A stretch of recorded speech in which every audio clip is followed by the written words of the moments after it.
Welcome back to Pop Culture Roll Call, the show where our hosts are watching The Magicians by only viewing the scenes that their character is present for. This is Season 4, Episode 10, All That Hard, Glossy Armor. Welcome back to another episode of Pop Culture Roll Call. I'm Miss Michael, watching everything from the point of view of Penny. To left me as always. It's Tasha, and I watch everything from the point of view of Margot. In front of me as always. It's Colin. I watch everything from the point of view of Elliot, as always. Right here, right now. It's Brian. I watch it's Quentin. And creeping in the background often, scurrying to the mic. Producer James. We're back. Yeah. Back. That's how weekly releases go, baby. We're like the Backstreet Boys. We're back. All right. That's true. It was only Hey. They got it it. was only like a year between the Backstreet releases. Boys? Yeah, Albums? Yeah. That was a good one. Anyway, We don't have any business at the top, but if you do like the show, you can head over to patreon.com/Pop Culture Roll Call, youtube.com/@Pop Culture Roll Call, and see our lovely faces over there. I learned the @, and I'm doing really good at it. Now I You never are. forget anymore. And then what do the people normally say? Power bomb that like button? Yeah. That elbow drop that subscribe button? Mike, you been watching some wrestling? Well, that's a stupid question. Wrestling? That's a dumb question. Hey, Colin, you like bugs? Yeah, I do. Wait a minute. I get it. If we get bugs that are pro wrestlers, that's something we both. That's now I I'm actually here. would watch TikToks of like little dressed up animals, like a bugs. scorpion. Like- Just No, I was thinking more Scorpions bugs. aren't bugs. Oh, here we go. Just throwing that out. I Here's the thing. understand to those that are 2.5-year-old knows that spiders and scorpions aren't It's bugs. also your 2.5. That's true. Yeah. I do. He does. It's Here's the very thing, cute. Colin. To persons that are aware of the bug world, of course, they are not of that. To a person who just views most bugs as just icky, Sure. I'm just going to profile all of them. To the layman. I'm sorry, layman, as you would say. Yes. Yeah. To the filthy cash. Dirty casual. Dirty cash. Speaking of dirty casuals, who starts off this episode? I have do. some stuff before Oh, credits you do? as Well, well. what do you guys Lots got? of stuff. I got a thing. We're where we left off, where Penny's running in saying how he's not building a body for himself. He's building a What? body for his sister. You're building a body? Oh, So What did I miss last week? So the organs are not to build Oh, right. the monster a body. It's to basically resurrect the monster's sister. Was that girl his That sister? was the girl.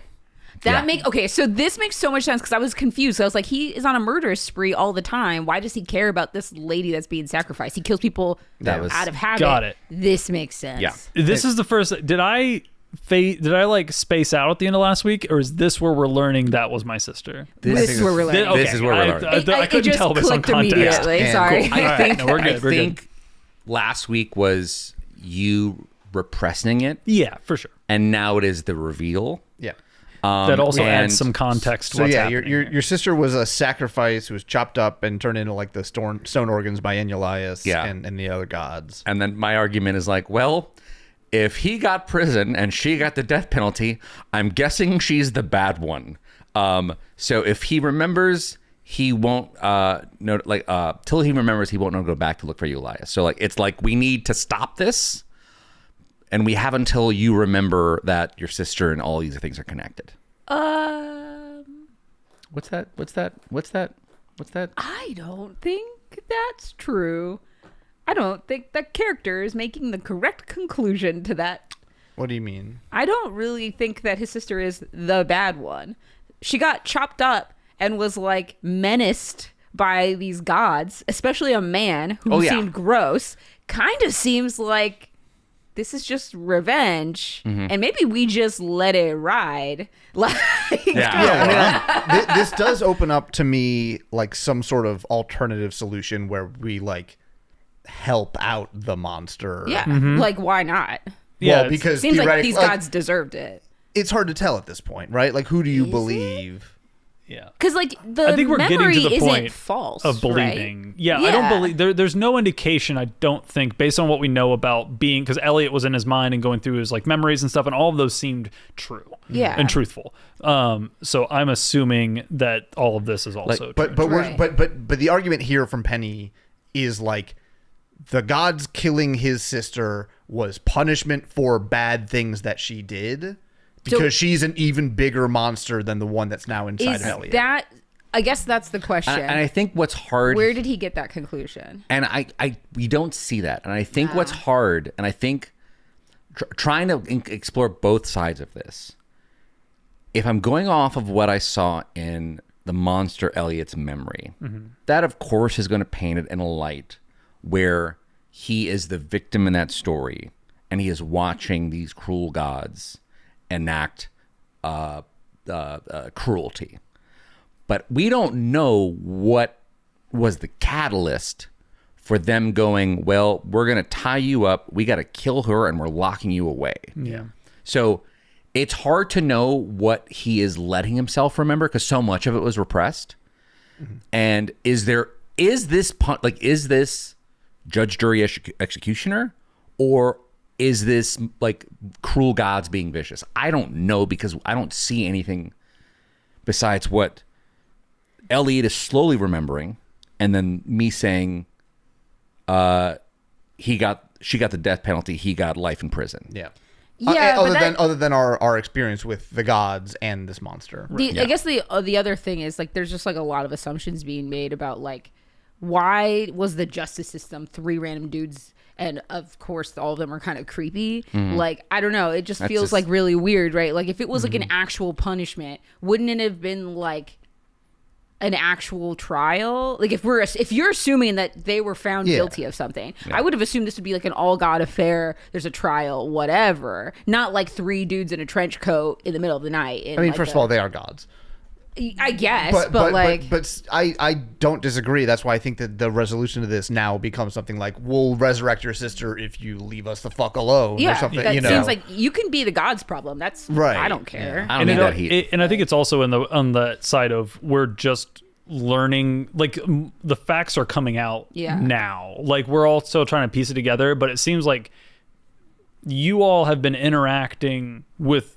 Elliot the monster who has abducted your friend and has imparted violence, and you've seen murder and kill. So I feel like Penny's maybe being a little like light on the god side of things since they've been the victim of the monster. Like I've been hunting them. Like I've been seeing, like we saw firsthand you murder how many psychics till you found one. So like you're not innocent. You're predisposed to think that I would be, me and my sister would be the problem that the gods are solving, even though what I think is interesting about that is that this group's track record with real gods does not usually paint them in a positive light. No, but our actual track record with the monster has been arguably worse. Oh, for sure. That's why, and I think that's where that flip is trying to happen. Really is they're trying to like pull the people back to the monster's side, which is we make the comparison to Illyria a lot from Angel, and I think for good reason. I think it's a pretty similar arc, a pretty similar story.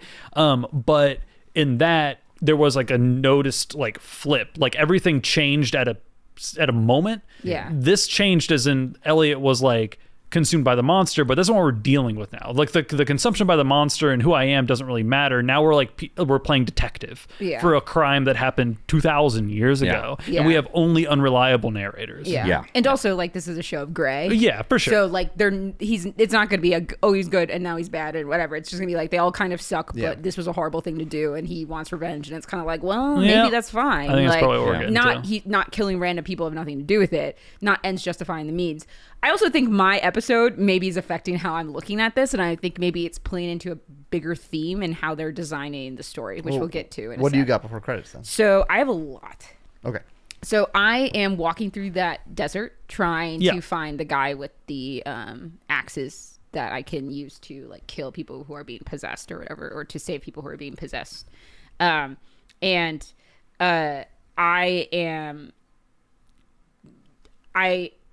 am doing my steps. There's like a little joke where it's like 32,000 steps later or whatever, and I'm like dying, like not dying of thirst, but I'm on my knees, and I pull out my bearded dragon, and I'm like begging for a sign. I'm like, just point me to water, whatever. And then there's this little drop of water that ends up on the lizard's like scales, like on its back. And so she goes down and she licks it, and oh my god, tripping? Is it a trip? Yeah. So we're gonna. It's the don't trip. Lick reptiles. It's a trip. Don't lick reptiles.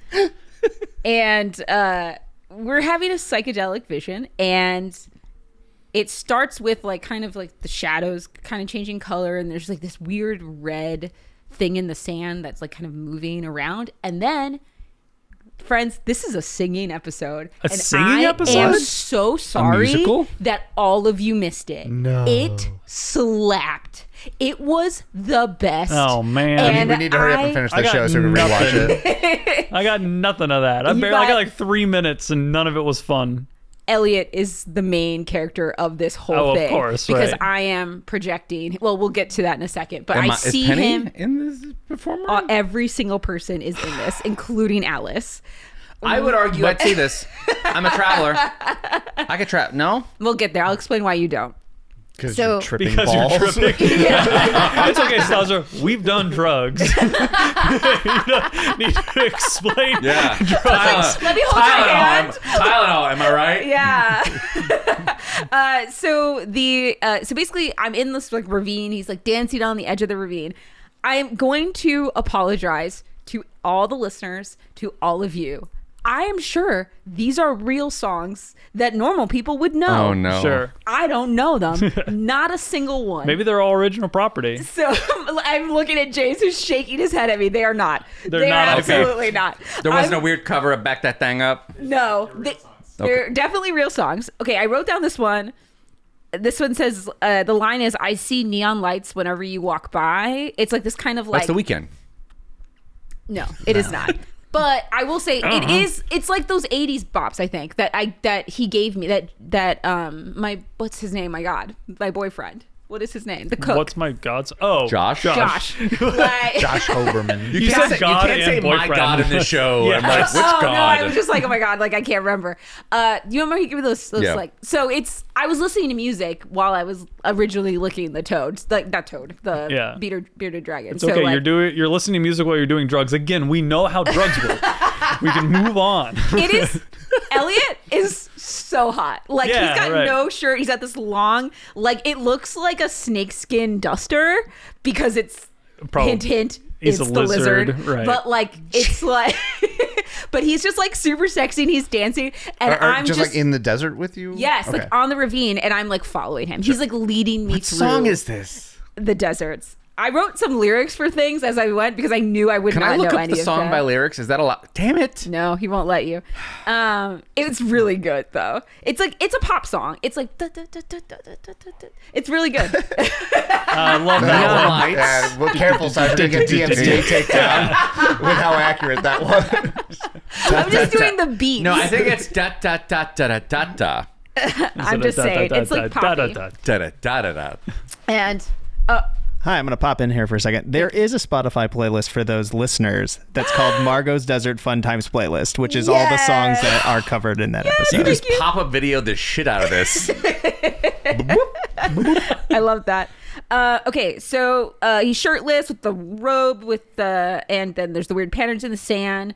And then I realize immediately I'm tripping on lizard. So Margot also very familiar with drugs. Yeah, of figures course. it out immediately. Yeah. She's like, okay, cool. That makes sense. But I still chase him, and there's like a point in the song where he talks about splitting into like reflections, and so there's like 7 of him on the dance, and then I like chase him some more, and then he pops up out of nowhere, and then we're dancing. He's spinning me around, and it's just we're doing the whole song. It's great. It's gonna bother me. And then he keeps leading me, like he's like very clearly leading me somewhere, and there's like a point where I like reach out and he's trying to like coax me, and then I just like collapse into the sand, and then I wake up to a group of people, and I'm like, I can't believe that lizard got me here. and they how many nights have ended immediately with that sentence?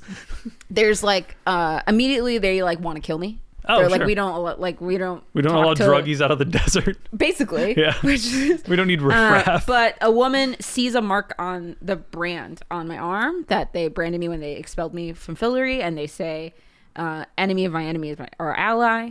And then I collapse again, and then I get credits. Okay. Okay. In credits or? No. Okay, starting credits. We've got 30 minutes of musical today. Oh, great. Oh, I didn't realize you were still drug This is a tripping. Margot bop. Yeah, fair enough. So we get the credits. I also have stuff for the credits. Oh, so, okay. All right. This might be the longest pre-credits This is amble. very yeah, long this is a while. pre-credits.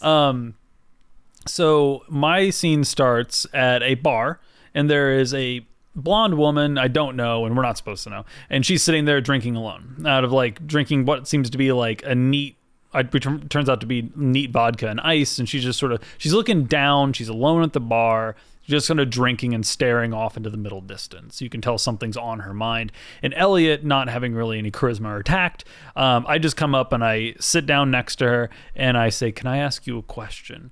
And she kind of like looks at me and she says, "No, I don't come here often. No, you haven't seen me anywhere before. And yes, I have plans this weekend." And he's like, "Okay, what if it's none of those questions?" And she goes, "I need a drink." And he's like, "Okay, barkeep." And she's like, "Another round." And he's like, "Another round." And she's like, "Vodka and ice." And he pours her a drink. And she turns around and looks like, you know, you're at least surprising. You weren't just like a dude coming up to hit on me at the bar. Like, what do you got to say? She kind of like saddles up. And I ask her, "Why does this place smell like death?" And she kind of like giggles at that, like definitely not what she was expecting. She's not giving me a lot, still not like opening up. That isn't like a floodgate kind of deal, but she now kind of like squares her shoulders, kind of sits up a little more straight. Now she's engaged in the conversation. And she says, "Well, the bar is next to a hospital, and I guess doctors need a happy place to drown their sorrows as well." And I ask her if that's why she's there. Is she a doctor at the hospital? Weirdly congenial, like Elliot Monster being. I'm still being very like weird in how I'm framing things, but it feels like I like watched enough TV to like approximate human interaction. And she says, "No, she's not a doctor, but she did just get out of the hospital." And she's like, "I got some good news. I was really sick. I am really sick, but I'm not going to be in 2 months, maybe 3. So," and she like holds her glass up because she's dying, because she's gonna die, and she like takes a drink and like sets it down, and Elliot kind of like puzzles for a second, and I'm like, "I had a friend who used to say one thing and they meant another thing. Is that what you're doing?" And she's like, "Yeah, yes, I guess so." And she's like, "Keep him." She's like, "I need another drink," and Elliot's like, "Keep him coming," and the guy just like keeps on serving, and that's when we get credits. Okay. So. Okay. Mind slots. And then I have like 1.5 more scenes. So why don't we figure out what Margot's dancing to? Yeah, this is mostly a Margot episode. Basically, like I have one scene before I come in at the end of the episode. Yeah. Wow. Cool. Okay. So basically you get an over, like kind of like a drone shot of like a tent city. These are like very large tents. These are not like small individual ones. They're like pretty big. Are they like nomadic individual tents or like this is definitely cities? where they live. Okay. Yeah, for sure. And I wake up inside of one of them, and it's clearly an infirmary. And there is the woman who said, "An enemy of my enemy is an ally." And I can see that there is red sand. So the sand that I saw in the patterns in the sand in jars. And I go over to touch them, and she's like, "Don't do that, blah, blah, blah." And I'm like, "Yo, I actually saw this. I thought I was tripping, but I guess it was real." So most of that was tripping, but the red sand following me was actually real. And she says those are demon spirits that attack our women. And we hear yelling outside, and we go out, and there is a woman who is yelling at this guy, and there's another woman standing on the side, and she's basically accusing him of infidelity with her sister. Oh, okay. Let's put it that way. And she's getting really pissed, and then you see kind of like this red sand in the background, and then Elliot appears again, and I'm like, "Oh God, I'm still tripping. Like this is a long half-life." That's like Margot's joke. And you know, Elliot's just making like, it was actually kind of fun to have Elliot again, because it's them kind of being catty together, where he's like talking about like, "Oh, do you think we'll see a cat fight?" and like blah blah blah in the background of like this whole episode. And as they're yelling, this red sand kind of launches. It kind of seems like it's towards the woman. She gets pushed aside, and it enters the man, and the guy with the 2 axes that was going to kill me immediately upon seeing me comes forward and like chonks and hits him with it, and like the red sand, which is now kind of like this floating spirit thing, it's like swirling in air. So he killed the guy? That's what I thought, but I don't think so. So and then you see like the doctor woman like holding the jar. I don't know if she's exactly a doctor, but I'm gonna say that she is. And it's like sucking the demon spirit into the jar. And she like bottles it up. I thought he was dead, but the next scene that we enter, which is just a continuation of this one, is they're in the infirmary again, and they're like treating the guy. So I think he didn't actually die. Did he have like an axe wound? Like he did get hit with an. Okay, this isn't like the axe is non-corporeal and only kills demons and will pass through human form kind of deal. Yeah, but this is proof that like if somebody's being possessed, the axes work. Like that is a real thing. Sure. Yeah. And I talked to the woman again, and I'm like, they say that like when if a woman gets emotional, the red sand rises up and possesses them. The men are the only ones that possess the strength to keep them at bay. And Elliot in the background, as she's explaining this, so this is the whole structure. She's just like, Margot says, must be some strong men. And Elliot in the background says, and some compliant women. So, like, I also heard that before we got to the part with Elliot. I was like, that's suspicious. Mm-hmm. What do you mean? Yeah. Like, that's weird. But, you know, we move forward. And then I say to the woman, I was like, where does the guy with the axes hang up his thong? Like, point me to that tent. Right. So, I'm going to let you guys go for a little bit. Yeah, we're in the apartment or whatever. We're just going over books. Alice and Katie walk in. Yeah. My first note is Alice is back. Alice just gives a look or whatever, and then that's the rest. I don't see her for the rest of the episode, so I don't know what that's about. That is her whole fucking MO this season. Is she disappears for like 4 episodes. She walks in and gives everyone like a look, and then goes into a room and like starts doing some. She's a very odd character. Wait, who is this? Sorry? Alice. Okay, yeah. That's like the third time that she just like showed up. She's walked in the front door. She walks in with Katie this time. Right. Oh, okay. Anyways, we're Julia, Penny, and Quentin are like going over books like we always do, and we're trying to find stuff about Enulaeus. We're basically striking out. Penny, you're having a little more luck than we are. Yeah. So like I'm trying to go into the vision that I had and like trying to like see if any of that helps us find this person. And I'm like, I can tell you what he looks like, what he likes to eat, but none of that's useful. The thing that's bugging me is that in the memory I could swear he was wearing like an emerald ring. Mm-hmm. And everything we're reading about this guy described up and down not wearing a ring. Yep. So that doesn't line up. And that strike, like Julia now is like, oh, and she's like flips to a page or whatever. There's a different god named Angus, Aengus, is a Celtic god who is always described as wearing an emerald ring, who always worked in disguise, wore an emerald ring, and he's a trickster god. Yeah. Oh, so he pretended to be Enulaeus, perhaps? That could be the front. Or the other way around, or it's the same god. Because Enulaeus was a trickster god, I believe. Okay. No, he's a god of war. Yeah. Yeah. So maybe he was using this trickster was using this other god's name as a front. Yeah. So there's some relationship between them. Okay. For sure. But we could only get to this Angus via a magical creature. And he guesses... Dragon portal. No, it's a Celtic god. Oh, a Celtic god. Anybody really know Celtic magical creatures? Literally. Never heard of a leprechaun before? Oh, yeah. I was looking for something way more witcherish. I was like, well, I know some weird ones, but I was trying to like plumb the depths. I wasn't going leprechaun. What's the one that's like the horse in that? A Selkie, right? Is that what I was? Selkie. Yeah, that's what I said. I thought that was going to be that. Yeah. We also there's a brief moment we touch upon when like Julia like let's go find him, and then we're like, hey, it's a trickster god, like. That's we haven't had great experience, and she's like, I'll be fine. We need to go find this person. Right. So our next scene's finding this leprechaun. Yes. Okay. Should we find this leprechaun? Maybe you guys find the leprechaun. I'm like, so the thing is, I'm looking at. Well, no. Okay, I'll do a little bit. Maybe go chase that rainbow. Well, the thing is, like, if it's a lot of songs, I'm assuming like the time goes quicker. The time is really yeah. weird because I'm not singing the songs to you guys. So Really? like, You're not gonna break down a song for 3.5 minutes. What did we rent a bass for? Out of all after all the karaoke birthdays, we can't sing on the podcast. I'll tell the mariachi band in the corner to stand down. I know.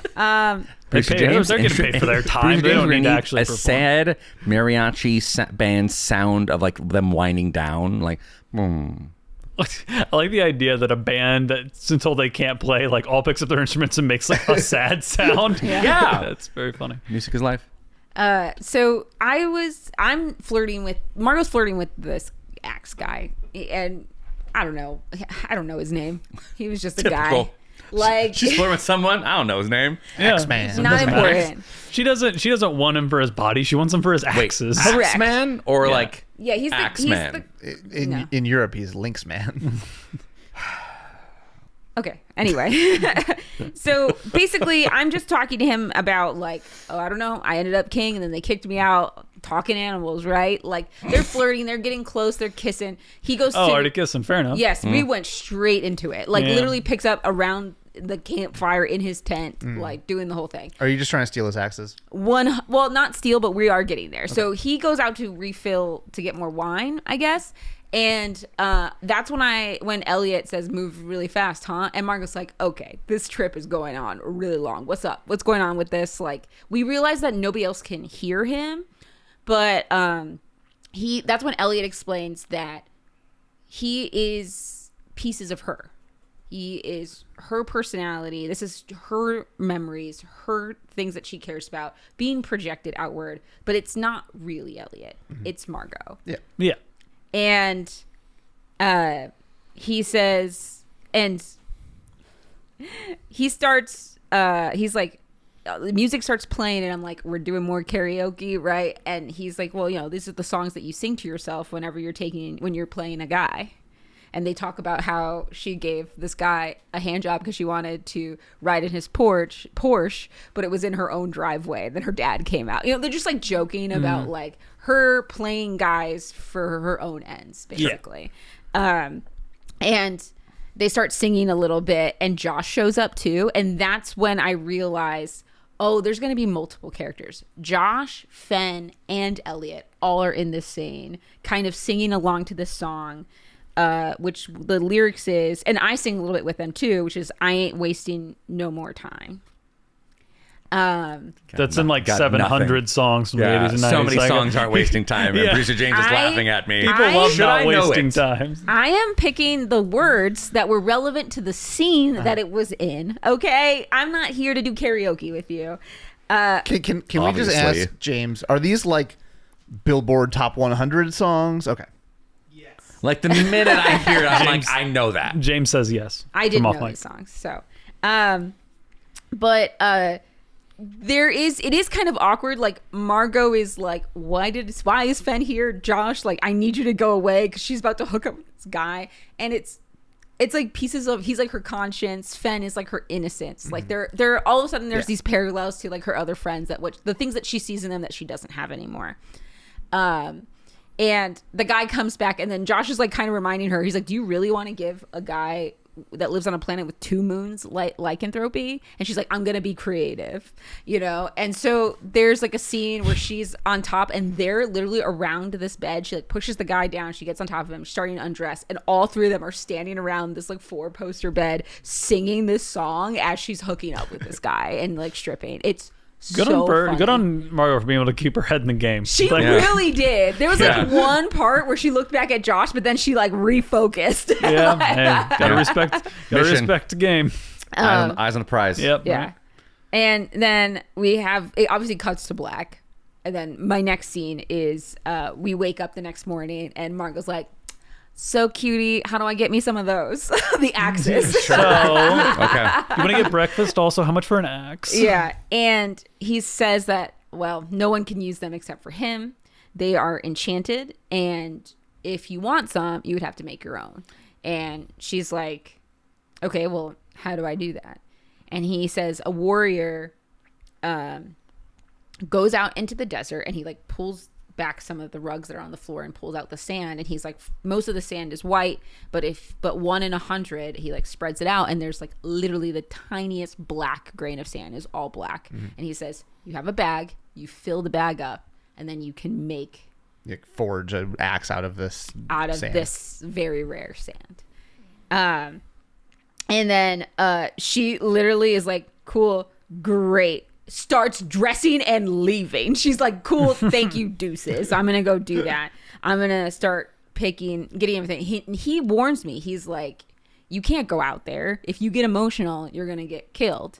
And she's like, don't get emotional, I got it. And he's like, and there's not gonna be a man out there to protect you. She's like, as usual, I'll protect myself. Does Margot like believe that all this is true? Like, she definitely believes the demon spirit stuff is true. Okay. She knows that she's not supposed to get emotional, but she's like, I've got it. Sure, I can lock this down. I'm just gonna be determined. And Margot, famously non-emotional character. Yeah, famously locked in constantly. She can be cold when she wants to, and I will say she is alone. She could be. It's cold, but I feel like it's cold, but it's emotionally cold. Yes. Like it's heightened cold. It's not like calculated and calm. I've never known Margot to be like level-headed. Like she could be cold, but like it's like cold. Like I'm gonna be cold and cut your head off. I think you haven't seen her for a little bit because Sure. I think after the deal with the fairies, where she got the fairy Evolved. eye, that was definitely part of the and maybe I didn't do a good enough job, but there was definitely like a transition there where she was like being volatile and like, I'm not doing that, and kind of spoiled bratty. And like her and the fairy queen, through their like deals and mishaps and stuff, like kind of encouraged her to be a king and to take the L's and like be more stoic. Now I'm not saying she changed her whole personality, but I definitely felt like she like learned a little bit about being a ruler in that way, that like I feel like she thinks that she can handle this. We'll see how this goes. We will see how this goes. So so it's just like me and walking out, and then literally like it's just like I find like this little patch, not too super far, I don't think, because I have a tent and like a campfire and everything, but far enough that I'm alone, and I start digging, and you just see days, nights, and then Elliot is still singing in the background as like I'm literally just going through sand and picking up, and you can see the bag is getting fuller and fuller. Gotcha. Okay.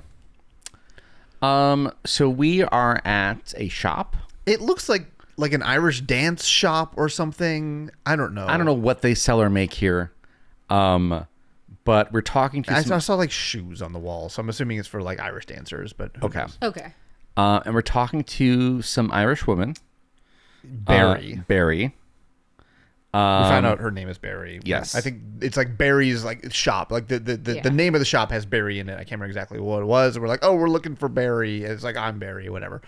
And we like eventually get around to like the point of like, so we're looking for, you know, a leprechaun. We're looking for like a leprechaun. You just went to an Irish stop and asked an Irish person for. Is this the most racist thing the show's ever done? Like maybe because there's no scene where we like find this shop and be like, oh, they deal in like occult Celtic. It felt like we were walking down the first place that sells like Irish butter and was like, Kerrygolds, like they know where leprechauns are. I hope not. It's almost like we walked into like an Irish pub and there's just like an American guy behind the bar and be like, do you know any leprechauns? Yeah, I was gonna say.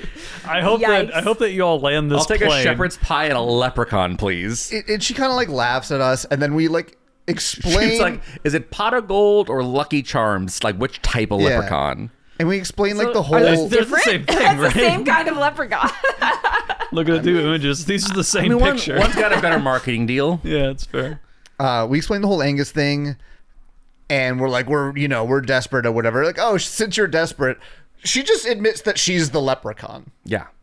This must be like you looked up leprechaun addresses at the library or something. Yeah, who knows? I love this going to my cannot local library and asking. I meant like from the school, like where they had the list of the fairies and stuff. Like leprechaun. Like this doesn't make sense any other way. It doesn't, but it's clearly like this is the B plot of the episode, Yeah. right? Yeah. So it's just like, I don't know. They figured it out. If this was the A plot, we'd probably have 4 more scenes kind of here and there doing the research and stuff. Let's be honest, I don't love this whole plot. I think it's kind of dumb because she leads us into the back and there's like a bunch of carnival shit for like no reason. There's like a crane game and there's like a horse from a merry-go-round or whatever. She was toying with us. Like she makes the joke about like, what did you expect? Like a buckled hat and a big white beard. I was messing with you because it's fun when humans are desperate. Right. Like I guess it's like trickstery leprechaun stuff or whatever. She sits down and like puts on those like 3D glasses and takes out some popcorn, and Julia's like, oh, it's like an escape room, like, you know, for kids parties or whatever. First of all, escape rooms are cooler than just for kids parties. And also, kids have to be notoriously bad at escape rooms. But also, I don't know a lot of kids, but there's no fucking way, man. Doesn't happen at escape rooms when you open a door and it's the wrong door, an arrow doesn't fly out. Oh, is that what happened? Oh, it's like a murderous thing. Yeah, it's like this giant. I thought it was like a knife or like it's just like a big sharp object flies past Penny's head, embeds itself in the wall. It's like, well, kids wouldn't like this one or whatever, or, you know, whatever. So we have to do this like escape room puzzle to figure out. Oh, there's like another door. So this is like a back room, and then there's a back room off the back room. I see. That we need to get into that door. And there's no knob for that door. No, but there is a padlock with a 4-digit combination on it. You're not that far I know. off. There's only so many bits you can write about escape rooms. Whoever wrote this episode had just been doing an escape room. It was like, well, we gotta work it in. Should we? No, our next scene's the longest. We could do the escape room solving, I guess. Sure. Which is literally we just go to the crane game and there's a doorknob in the crane game. Yeah. And then, serious? well, Q can't get it out. Okay. Like, it keeps dropping. He like picks it up, moves it closer to the chute or whatever, and like falls out. And then you go to reach in. Yeah, but there's like 1,000 knives in the chute to like, you know, if I'm like trying to reach in and grab the thing out of there, it's gonna cut my arm up. I'm like, well, sacrifices have to be made. And Julia's like, you know, I'm indestructible, right? Yeah, and she reaches in, and you see the blades touch her and do nothing. Yeah. So she gets the knob. And when she gets the knob, the leprechaun lady, Barry, what was her name? Yeah, Barry. Stands up and was like, oh, like Angus has been very interested in you. He's like, oh, nothing to worry about. We've all become interested in the girl who became a goddess, who became like that kind of trails off. Yeah. Oh, okay. So she's not a goddess anymore, but she's something else. Yes. Yeah. So we put the door in the knob. We still need a key. Yeah. It's an escape. All right, my turn. So back to the tent. He's still, you know, me and Elliot are hanging, and I have a half full bag, and I'm just like, I can't do this anymore. We have a meltdown. This is where we're going. Okay. Yeah. I knew this. Like, why did you act like Margot was above having a meltdown or having to collect sand? We all knew this was coming. Why are you trying to gaslight us? Like, no, she's cool, calm, and collected No, now. I'm just saying, though, she is more focused. I think that was painting too broad a brush too quickly. I think that... And yet... Okay. Did anything set you off besides having to collect more sand? So me and Elliot are talking. You missed your friend. Come on. I am... Yes, that's what... Yeah. She's tripping balls. Come on. And I'm talking about how much my dad rocked. Like, I was his princess. I was his favorite. He liked me. Like, I was the best daughter. He was the best dad. And then that all changed when I grew up. I don't really... Like, I was kind of confused as to where this came from. But clearly, I think there's other stuff going on. I was kind of hoping there would be something in your guys' stories that would link this together. Doesn't seem like it. But she's just like... We're just talking about, like, why my relationship with Margot's relationship with her dad changed. And Elliot says, well, you grew up into, he knew what he raised, a woman he couldn't control anymore. He's like, there's nothing deadlier to the fragile male ego. And I talk about how, like, he was the one that told me I could be whatever I wanted to be. But he didn't tell me that society makes you choose. You can't be smart and strong and beautiful, because if you are, you're a bitch, you're this, you're that. And we talk about how that's why Margot has the glossy armor, hence the title of the episode, where she hits first, and if anybody has the audacity to hit back, they'll realize it doesn't hurt her because she's already wrapped herself in like this protective shell, like emotionally. Sure. And there's no hurting me. But the problem is, why is she losing her mind, Elliot? Like, she's saying that I am not a princess. I am a king. And he says, well, you were a king. And she's like, no, I'm still a king. I'm the king of manipulation, rage, the king of I can't do this. The king of I fuck everything up. And he is starting to like get stressed out. He's like, hey, relax. And she is like, no. And when she says that, like, she's going through these examples, and then when she says the king of I fuck everything up, he says that's not true. And she's like, that's what Elliot would say, but you're not Elliot. You're me. And you know, and I know that is true. He says, and that's when he's like, don't get angry, and then you kind of see a little bit of the red sand. And I say, I am angry. I'm angry every day. I'm angry every day, every moment of every day, because I know who I am. The only thing I ever did right was to be your best friend. And I can't even get that right. And she holds up the bag and is like shaking it, or this would be full right now.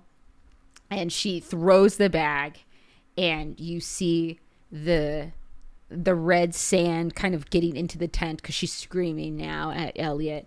And you see like the bag and like the sand kind of coming towards the bag, but then it like slithers back outside of the tent, and they go to follow it. She just follows it almost inexplicably. And when they exit the tent, you see the red sand turns into smoke almost, where it like rises up from the ground and it's floating and spinning, and it elongates and it becomes this very tall woman. And this was kind of a weird part of the episode, because the woman is talking to Margot psychically. Okay. But I do not hear it, because they did not film it for the show. The audience does not hear, as if you're watching this and you turn the TV on, right, the audience does not hear what the woman is saying to Margot. Interesting. So like we're picking up kind of like these half conversations, but so it was you're great. Basically getting from Margot's answers and what Margot said. Right. It's like C3PO and R2D2. Exactly. Okay. Yeah. But and she's not even making beeps. And I say, you're a woman. She's only I say, you're a girl. And then Margot's like, woman, female, whatever. Like, so you could clear that she was like correcting her, right? And she's just like, okay, well, if you're a woman, why are you doing such shitty things to other women? Like, explain yourself. Like, Margot's just pissed because she just got into a fight with herself. Really? Sure. Yeah, got into a fight with herself and then met the demon that is known to kill emotional women and started being like, dude, what the fuck? Yeah, that's literally like, fucking chill. And to be honest, Jason Voorhees comes around with a machete, be like, what is your deal? Leave me alone. Get it? It's sharp. And honestly, why I love her. Like, Margot, truly queen. King. Love her. King. I did love her pulling the Incredible Hulk. That's my secret. I'm always angry. I did really like that. Yeah. It was true. And you just see her and Elliot, like, and she's like, are you getting this? And Elliot's like, yeah. Because I'm also you. And then she answers, and they're like, what? And then they both go, her and Elliot, and say, fuck. And then there's a cut. So... Okay. Something. We're a couple scenes to the end here. So what I'll do are a you scene. up to? Yeah, I have one more scene and then I'll come in at the end. So we're at the bar, we're still talking, and this gets okay. So I tell her that I know that she's in pain, and I ask her to come with me. And you can tell like she's had a couple drinks, she's like kind of a little bit like faded out, and I'm like, you should come with me. I can take all your pain away. And she's like, you know what? Actually, I think I'm going to go home. And she like smartly like stands up, grabs her stuff. Yeah. She's like, okay, this got weird. It was weird. This guy's offering to murder me. Yeah, so. basically, it's like, come on, Bart, like pay up the tab. Like she's grabbing her stuff. She's walking away.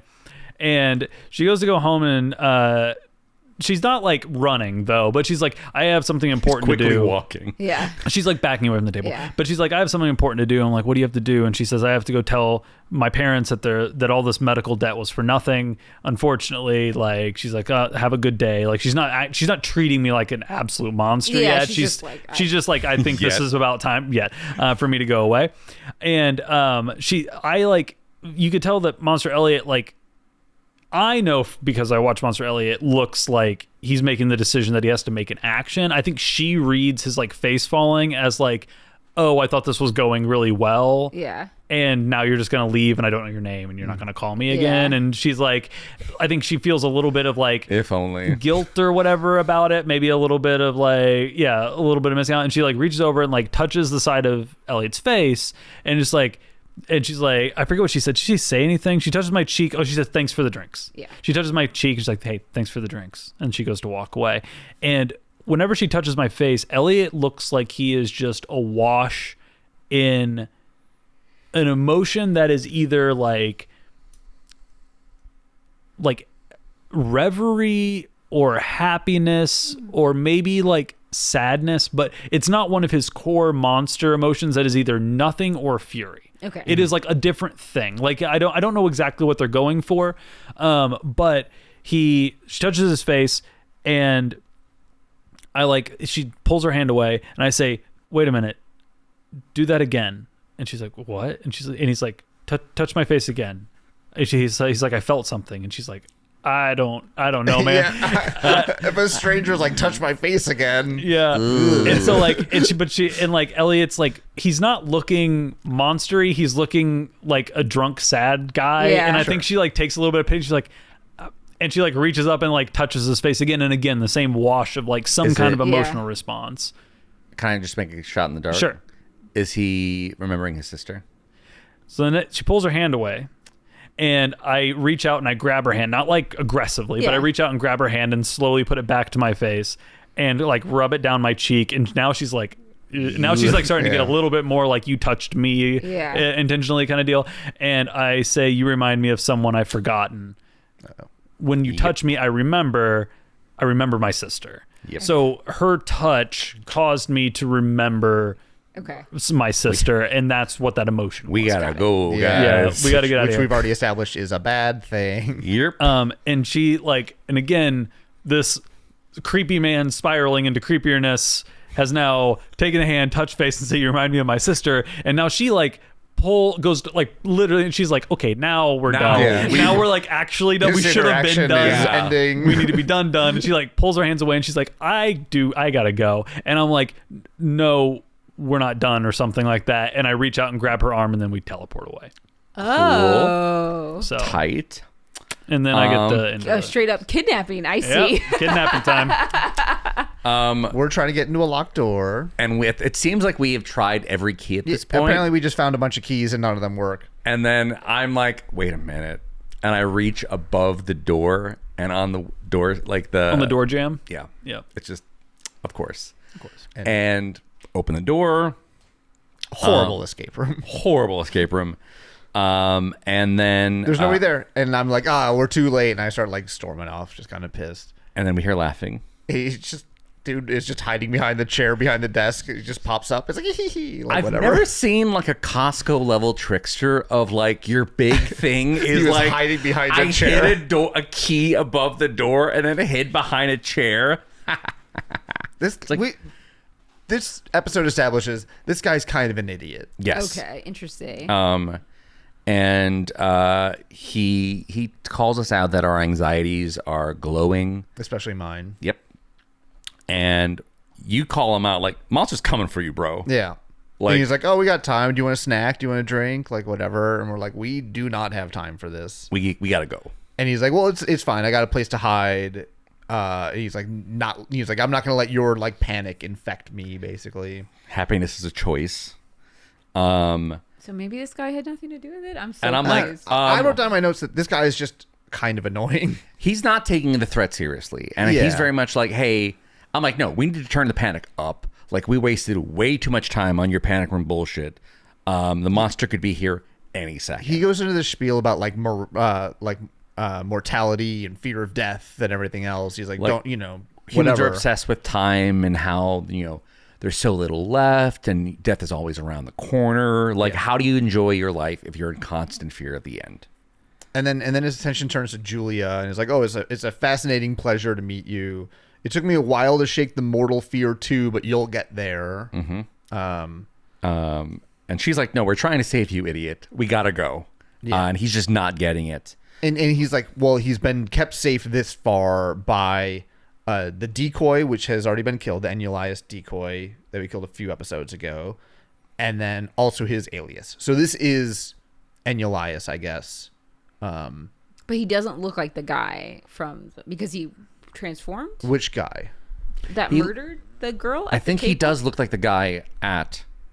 I don't recall. In Elliot's vision. That was the first time that any of us seen him, and I don't see him. I didn't see it. I don't remember enough to see if it's the same guy. I think he looks like the same, because I only get a flat, like, spoilers, I get a flash of his face at the end of the episode, and it's only for like a fraction, and I can't, it's been like a couple weeks since we've seen that, but I think it's the same guy. I think what threw us off is every description of him never included the ring. And then we saw the ring. And that was like, wait, how come no one has ever mentioned this ring? So I think it looks like the same guy, but I think written descriptions never mentioned the ring. Okay. He basically has a magical like panic room, fallout shelter type of thing in his office. So like there's a door, and he's like, he asks Julia to come with him. Yes. And he's like, I can help fix whatever's wrong with you. He's like, I'm a god, I have experience with this stuff or whatever. Or more like, come with me. And Julia doesn't answer right away, at least. And he's like, well, think it over while I remember my password. And there's like a bunch of like symbols in like a 4x4 grid on the panic room door or whatever. And he's like, boop, boop, boop, and no, boop, boop, boop, no. Got it. You gotta remember your pin. And he just does not remember the password to get into his escape or his panic room. And then our next scene takes a drastic turn. Where music is now playing, so it's probably feeding in from yours. Yeah. Okay. Do you want to just do a scene before? Like, this is getting to the end of my episode. Yeah. So back to Tent City. I throw down this entire bag of sand that I filled up. We don't know how I filled it up. Like, Probably with the help of the desert goddess person, I would assume. That's a good assumption. We'll find out. Okay. And I'm just like, so can we do this or what?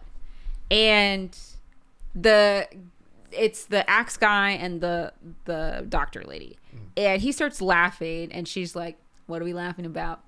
And he's like, and then the woman interrupts, and she's like, you should actually just like be so proud. Like this never happens. Like people don't come back with the full thing of sand. You're the first person to ever come back with this much. Oh, and he's just fucking with her. Yeah. And he starts like walking over to her, and he's like, I cannot believe they like sent you out of Fillory. You're strong, you're smart, you're an adequate whore. And that's when Elliot's like, oh god, he's gonna die. Well, nice knowing you. How is the doctor lady taking all this? She's with him. In cahoots. She's like, you did a good job. Sure. But like, no. She knows what's happening here. She does. Okay. She does. And she's like, and they're talking about how they're surprised that I did it. And she's like, yeah, you guys know how I did it because you already know what's actually going on here. The demon spirits, they don't possess women who are emotional. They possess men who cause women distress. And if there isn't a man around, they just help out. Like, filling a bag with black grains of sand, right? So then there's like a cut to the scene of like me like her just doing like this magic powers, whatever, and the bag getting full. And but you guys are like kind of keeping the secret. So you and your council, which by the way was not referenced at all in my scenes, that there was a council. Presumably there was like cut scenes where like there was a council and they were talking and whatever. But Margot knows that it exists. And that's when he takes his axes out and he's like, if you are going to tell, I'm not going to let you tell our people those lies. So he's sticking to the fact that I'm quote unquote lying, but is threatening to kill me to do that. And Margot's like, if you are threatening to double cross me, you missed a key piece of information. And she says, I'm a fucking magician. And she just like now she starts blasting. Yeah. Cool. And then she just starts blasting. So we get a music swell, we get a really cool stuff, and So to be clear, you know 0 of the songs in this episode. I know 0 of the songs in this episode. Okay. I forgot to mention, I'm so sorry. Before we get into this song, when I go out to the desert, we get more people. It's not just Fen and Josh and Elliot. We get the old Quentin Dean and Penny and Fogg. We get Dean Fogg, who is like, and then we also get Katie, and she's like, "What are you guys doing here?" And Katie's like, "I got a 4-octave range," and she's like, "Show off." But like, Katie has been known to sing in previous episodes. Yes, so she's there, and she's like constantly hitting like really low and very high notes, and Margot's like, "Show off," and she's like digging through the dirt. Dean Fogg is doing like a bass, like it's so good. So there's a big group but it was only the 5 at that point. Now we're moving into this other scene where the lyrics are, there's a storm coming. I know. That's a million songs. I know. A million fucking songs. You need to maybe write down some more lyrics. No, because There's it was a not song where my it says, goal "I love you." to identify the songs. I It was know. my goal to talk about how the songs were applicable to the scene, which is what you're getting. So There's a song. It talks about some guy loving a girl. Yeah. It says, I love you so and so much. I like blast him. He goes flying across the tent. I do the same thing to the doctor. I like go grab his axes because that's what I'm here for. And then I start with my same magic busting out all of the jars holding the demon spirits. Would you say then- that busting those jars made you feel good? Yeah, I would say that. Okay, just checking. And Knows that song, as though. we're like, everybody's more singing, we're releasing the spirits. I walk out with the axes, and I'm just like directing the spirits who are coming out behind me. I'm like holding the double axes, and I'm kind of like throwing them like in the general direction of all of the men, and they're all getting like zoom spirit, zoom spirit, zoom spirit. During this time, we're starting to get cuts to black. Presumably, there is something else going on. I don't know. Who cares? But now we Whatever get this is. the full group of people as Margot is just making her way through this camp, just like, at this point, looks like possessing, murdering, whatever, throwing axes and getting demons in every single man in this camp. Cool. It's her versus the men. Wow. She's winning. And everybody is singing. I mean, literally the entire crew, including Alice, including Quentin, including Penny, like literally everybody. There's like 2 rows of people. It's a lot. It's pretty cool. It was fun. Okay. And this has got like big like Jean Valjean energy. It Yes. feels like you're just like marching through, just like toppling the patriarchy. That is literally what is happening. Do you hear the? Is that Hugh Jackman? And I will say, like, I think that is what's like shading my interpretation of what you guys were talking about Right. his sister, and like Women she's being like, oh, mistreated. she's the evil one, and it's like, Sure. is she? And then there's this whole plot where it's like about like, oh, the women are weak and they're being possessed, and there's because they're emotional and like whatever, and it's like, nah, it's the men's fault actually. But then I'm the just- B plot is about a trickster leprechaun, which means that's actually flipped, and it is the women's It's a double fault. trick. So, It's a double I trick, just like the think leprechaun. that maybe we should apply maybe what else the show is telling us. There's a reason this is the A plot, I guess, and maybe because of the themes. Maybe they Women are powerful and they're indestructible and they're Or- kings, and men are oppressed. Or if we want to, telling and I'll throw out there real quick, because if their story is that it's the flip of what you would expect, then maybe Penny's interpretation based off what he's been told is wrong, where the monster should have been put to death. His sister isn't the evil, and maybe she goes to jail. The siblings are not diametrically opposed, though. Yeah. It's the gods in them. True. So I think But that's maybe what that would be a flip. interpretation of them, we'll see. We'll see. We'll see. We'll see. We'll see. We'll see. Anyways, the monster's here. Yep. Hey, what's up? And Backstreet's back, all right. And you brought a present. I brought a present. It's Who's that? the woman from the bar. What do you mean? I saw the head, and I did you thought Barry. bring her? What's up? Why did you bring her? You Well, I didn't. part of I her. really What's brought her up? head. Yeah, the head. Yeah. I thought that was Barry for a second. I don't get any other scenes to explain other than I'm a monster, and maybe my assumption is he's like, you remind me of my sister, and you're not my sister, and that makes me mad.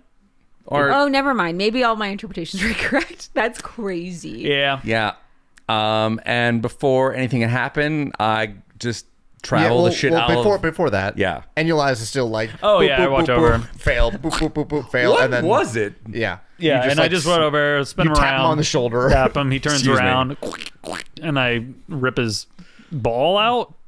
It is. It's just orb. I take it out of his sternum. Yeah. Wherever he was and keeping then it. Penny touches grab- Julia and I, and we travel Travel out. out. Like, Yeah. no, we're done here. That's the end of my episode. Okay. We got one more scene. We got one very quick scene. My last scene goes into the credits because it plays the song over the Okay, credits. so we are, Drinking. yeah, As we're you all do. drinking basically at the apartment, being like, well, we're fucked because now he has all the parts and he's going to get his sister back, and that's the end of the world. We really don't have a way to stop him at this point. Julia is basically saying this isn't over because she's going to figure out what the binder thing is about and become a goddess again. Yep. There's a knock on the door. And Julie also says that after she figures it out, she's going to need me, Quentin, to help figure out what it's like to give a shit about other people. And then there's a knock on the door. Katie goes to answer it, and it is the librarian. Okay. We haven't heard from them in a little while. Or her, the librarian. Yeah, I was saying we yeah, haven't yeah. heard from them, the librarian What or did they the say? whole group. That's That's it. That's it. Just knock on I'm- the door, I'm see a ass- face, and then I get credits. I'm assuming they're there to help take care of the monster. Yeah. Yeah, I'm assuming if there's like extinction level event, we can put aside our differences and not die. Yeah. So so we cut back after the scene, and everybody's singing, and I'm taking out all the men, and I walk into an infirmary, and there's like all the men are all over the place, laying down on the tables, and like one of the women screams, "So are you going to use the axe? You're going to kill them?" And she goes, and Margot's like, "Ladies, it's time for you to take back the power, okay?" And I say to them that all you need to do is think to the spirit that you want them to leave your husband, and they'll go away. Or you can tell them that you want them to end it. Or you can have them do some chores. They're actually very helpful. She's like, "Welcome to the new desert order." I feel like the song lyric that I know is not in this episode, but hopefully it is, that immediately comes to mind is a poetic piece of advice from 5 Legends, the Girls of Spice. Women of the world, spice up your life. And I think this is Margot telling them they need to spice up their life. They do. And you can see that one of the women, the one that yelled out about killing her husband, she's like, the spirit's talking to me, and they're like having a connection. You just see them like out of the guy, and they wake up. And I am packing all of my stuff. I've got a bunch of gourds now full of water, more than the one that I left with to make my way back, presumably. And We can't go back to Fillory. Well, we'll find out. Yeah. You could always teleport out of there, I think. Yeah. But then I run into the axe guy and the doctor lady, and I'm like, "Oh, you guys are up. You're going to love, this is really not going to be great for you." Like the new desert order, basically. But I just kind of just wipe my hands of it, really. Yeah. I'm just like, I've just empowered all of the women. Yeah. And she's like, if you need help or if you want to take these guys down, just literally yell to the sand and they will help you. Yeah. Did they write this episode before or after Mad Max Fury Road? Because this has got a little bit yeah, it's got a little bit of that vibe going on. Like, just came in, toppled the patriarchy, let the women rule, and then fucking fucked off into the desert. Yeah. Yeah, sounds about right. Elliot is waiting for me on the outside of the camp. He's singing "Beautiful Dreamer." I am pretty sure that's the title of the song. That is the only song I that know- I like vaguely was like, I think I've heard this song before. We've maybe know that picked song. the worst person to try to figure out song titles. That's why I didn't even bother. It wasn't Beautiful happening. Dream. Do you know Beautiful Dreamer because it's in the Birdcage with Nathan Lane and Robin Williams? I have seen The 'Cause that's Birdcage. what Svilana, I forget her name. I've heard that's what she's doing her like piano number to. I don't remember. I mean, I've seen The Birdcage, and Yeah. that is exactly the kind of exposure that I would be like, I've heard this Yeah, song before. right. But it's in like a once. comedic bit. Yeah, where it's like, yeah. That's where you get the classic like Flossie, Flossie, Flossie, and Margot Dan. Yeah, that scene's So I great. was just watching the credits, like none of these songs were K-pop. None of them were. None of this was golden. Unbelievable.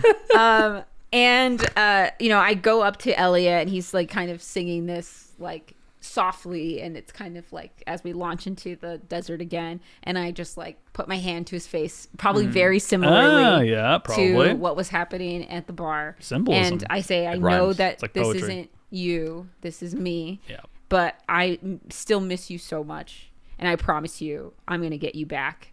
And at that point, he disappears, and I open my bag, and the lizard's in the bag. And I forgot to mention, like, occasionally she was like, whenever like Elliot appeared to her, she'd look in her bag, and there's no lizard, and now the lizard's back. And so she's like, the trip is over. And she picks it up, licks it again. No. gets it back. Gotta re-up. Yeah, right. And then you just have this like beautiful song as she like walks back out into the desert over the credits. And then like under her breath remembers, I hate sand. It was It's great. everywhere. So great. It was lovely. The music slapped. It was really good. I liked the music. Yeah, you should listen to some more 80s music, I suppose. 80s It's a music. good decade. Good decade for music. I thought I knew 80s songs. Clearly, I did I don't not. know. The problem is I listened to too much emo, and I mean I do listen to a lot of pop. 80s but were kind of like lacking that level of sadness. It really were. It's hard to be sad with that much like glam band hair. It wasn't that though. I might have known those songs more. Is what I mean. These are like straight 80s pop, and I'm like more straight 90s pop. Do you know what I? Yeah. Anyway. It's also probably one of those things where a lot of sad music was made in the 80s. It just didn't make it to 2026 in media Yeah. res. Nobody's it's- ready for sad. Right. It just doesn't survive the test of time and popular culture as much as the like big power metal selling out Madison Square Garden Yeah, bands. it was right? really fun. It was a really, really, really good episode. I'm sorry you all missed it. Yeah, I feel unfortunate. like there's I gonna just be a accosted song. a woman in a bar. Had a great time this week. Yeah, You that's solved the sad. worst escape room in history. I like was fighting for this monster to be an actual good person, and then we get to the last scene. I'm like, oh, never mind. Never Oh, that mind. was a waste. I should have You even had said like a anything. legitimate episode of TV. In between the three of us, we had like Shenanigans. a shitty dude goes out at a college bar and tries to pick up a woman after going And doesn't on a know bad. that no means no. And, Yeah. after failing to pick her up, he kills her. Yeah. Very cool. And then we did some like insensitive racial stereotypes about leprechauns and Yeah. Irish people. Yeah. You guys really had the short end of that. It really stick. wasn't I'm not great. gonna lie to Yeah. you. Yeah. I had a great time. We killed the patriarchy, brought him back, and said, "You better behave, or you're gonna go right back down." It was great. But I we had a did good get a time. female leprechaun. So Yeah. That's Equality. progress. That is progress. progress. Nothing says representation more than Yeah. a female leprechaun. Yeah, truly. Even though like she didn't have like the traditional beard and like had to be like, you know, conventionally attractive. And she wasn't that short either. Wasn't that short? Moderately heighted. I don't think she was wearing green. No. She just put on 3D glasses Hey. and ate some popcorn. Did she lie to you? That's the 'Cause it problem with kinda the trickster. sounds- You don't know. This is kind of sounding like she wasn't a leprechaun. She's the guy. I think she might have just been fucking with Was you. her name just Barry?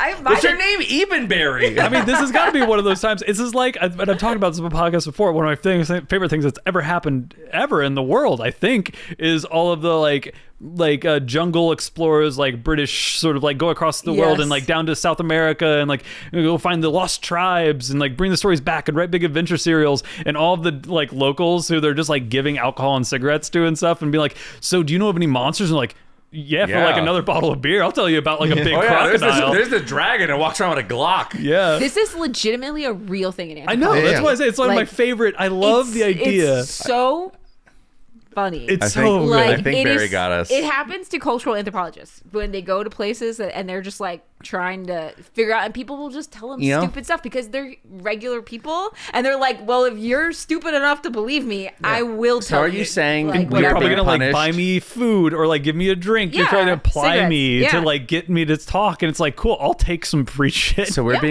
being punished correctively for going into an Irish establishment. yes, And assuming that the proprietor You could get a leprechaun. Yeah. was either a leprechaun or knew how to find one. yeah. Honestly, this is much better. It's if funnier that's if the she's scene. not a It leprechaun. actually is way funnier. And then the Elias gods in the is in the back. back room. Yeah. So- Yeah. Yeah, but that doesn't mean anything. It would be funny if Like, he's like, "Hey, just tell people you're a leprechaun." Why? Or- You're Irish. They're gonna believe it. She They're could have awful. also just been any Like, he could've just Elias been projected. could have been Yeah. her being a trickster and Yeah. like guns there looking for him. And is like, yeah, I'm a leprechaun. I think the implication though is you got the orb. Yeah, I would assume so. Well, I know. I was saying I'm saying there wasn't a Barry woman is owning it. not a Barry real was person. Enialis, and then Enialis is in the thing. It doesn't matter at the end of the day. I think we should go with the headcanon that she was not a leprechaun. She was in fact fucking with you, and that's why the key was just over the door. The lesson is don't So good. stereotype. The lesson is don't stereotype. If you're gonna fuck around, you might find out. Yeah. Yeah, Yeah. On that note, On that note, I'm your host, Mike, signing off. Left me as always. it's Dasha. From me as always. it's Colin. Right here, right now. Brian. And scurrying to the mic. Producer James. See you next time. Bye forever. For more information, go to popculturerollcall.com. Follow us on Facebook and Twitter. Please subscribe, rate, and review. Our new theme provided by Stephen Rossblock. Find him at stephenrossblock.com for more of his work. Join us next week for another episode of Pop Culture Roll Call.